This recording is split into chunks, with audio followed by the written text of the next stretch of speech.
నమస్తే, welcome to our voice. నేను journalist నవత. సవాల్ ప్రతి సవాళ్ల నడుమ తెలంగాణ రాజకీయం వేడెక్కింది. రైతుల సంక్షేమంపై కేసీఆర్ చర్చకు సిద్ధమా అని తొలుత సీఎం సవాల్ విసిరితే ఓఎస్ దానికి మేము రెడీ సై అన్నారు BRS leader KTR. Any centre, any time, any date decide చేసుకో అంటూ ప్రతి సవాళ్లు విసిరారు. ఒక్కడినే వస్తా, అందరి లెక్కలు తెలుస్తా అని కేటీఆర్ డైలాగు పేల్చగా హస్తం నేతల నుంచి కూడా గట్టిగానే కౌంటర్ అటాక్ వినిపించింది. దమ్ముంటే కేసీఆర్ని రమ్మని, అసెంబ్లీ సమావేశాలు పెడతామంటూ ప్రతి సవాళ్లు చేస్తున్నారు. చేసిన సవాళ్లపై నిలబడేందుకు కేటీఆర్ ప్రెస్ క్లబ్కు వెళ్లడం హాట్ టాపిక్గా మారింది. తెలంగాణలో ఇప్పుడు ఏం నడుస్తుంది అంటే సవాల్ ప్రతి సవాళ్ల రాజకీయం జోరుగా నడుస్తోంది. ప్రజలకు ఎవరి గవర్నమెంట్ ఏం చేసిందో తేల్చుకుందామంటూ కాంగ్రెస్ కారు పార్టీ నేతలు మధ్య జోరుగా సవాళ్లు చోటు చేసుకుంటున్నాయి. ఎల్బీ స్టేడియంలో నిర్వహించిన కాంగ్రెస్ సభలో రైతుల సంక్షేమం కోసం పాటుపడింది కేవలం కాంగ్రెస్ అని, రైతులకు బీఆర్ఎస్ ప్రభుత్వం చేసింది ఏమీ లేదని, దీనిపై చర్చకు కేసీఆర్ రావాలని సవాల్ విసిరారు సీఎం రేవంత్. అయితే రేవంత్ చేసిన వ్యాఖ్యలను సీరియస్ గా తీసుకున్నారు BRS working president KTR. Revanth సవాల్ని స్వీకరించారు. సోమాజిగూడలోని ప్రెస్ క్లబ్ చర్చకు సిద్ధమంటూ ప్రతి సవాల్ విసిరారు.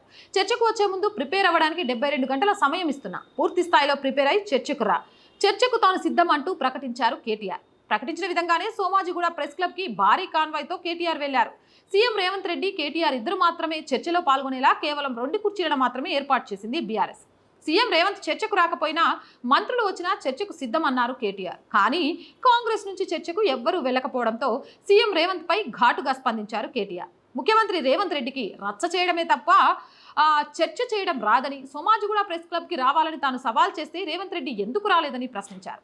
రైతులపై చర్చకు సీఎం రేవంత్ రెడ్డి తనతో చర్చకు రాకుండా ఢిల్లీకి పారిపోయారని సెటైర్లు గుప్పించారు. తాను చెప్పినట్టుగానే చర్చకు వచ్చానని రేవంత్ రెడ్డి ఎక్కడంటూ మాజీ మంత్రి కేటీఆర్ నిలదీశారు. ఈ క్రమంలో సోమాజిగూడ ప్రెస్ క్లబ్లో కేటీఆర్, సీఎం రేవంత్ రెడ్డి ఢిల్లీ పరా అంటూ బీఆర్ఎస్ శ్రేణులు పెద్ద ఎత్తున నినాదాలు చేర్చారు. చర్చకు వచ్చే సత్తా లేనప్పుడు సవాల్ చేయొద్దని రేవంత్కి సూచించారు కేటీఆర్. కేసీఆర్పై తప్పుడు ప్రచారాలు చేస్తున్న రేవంత్ ముక్కు నేలకు రాసి కేసీఆర్కి క్షమాపణ చెప్పాలని డిమాండ్ చేశారు. ఏ బేసిన్ ఎక్కడుందో కూడా ముఖ్యమంత్రి రేవంత్కి తెలియదని ఎద్దేవా చేశారు.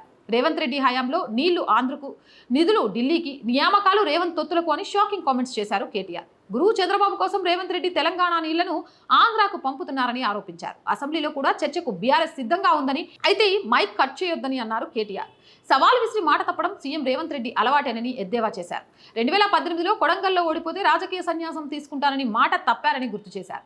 చర్చకు మంత్రులనైనా పంపుతారనుకున్నాను కానీ వారు కూడా రాలేదని, ఢిల్లీ పర్యటన ముగించుకొని వచ్చిన తర్వాత అయినా రేవంత్ చర్చకు పిలిచినా మాట్లాడడానికి తాను సిద్ధమేనని మరోసారి ఛాలెంజ్ చేశారు.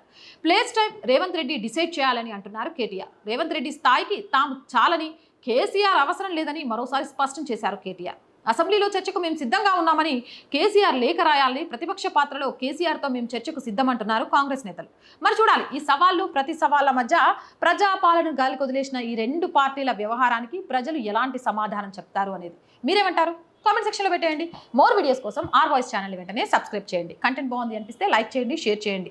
ఆర్థికంగా ఆర్ వాయిస్కి సపోర్ట్ చేయాలి అంటే సబ్స్క్రిప్షన్ పక్కనే జాయిన్ అనే బటన్ ఉంది. 1 to 5 లెవెల్స్ ఉన్నాయి. ఏదో ఒక లెవెల్లో సపోర్ట్ చేయండి. అలాగే స్క్రీన్ మీద గూగుల్ పే, ఫోన్పేతో పాటు అకౌంట్ డీటెయిల్స్ ఉన్నాయి. మీకు తోచిన సహాయాన్ని అందించవచ్చు. జై హింద్, జై భారత్.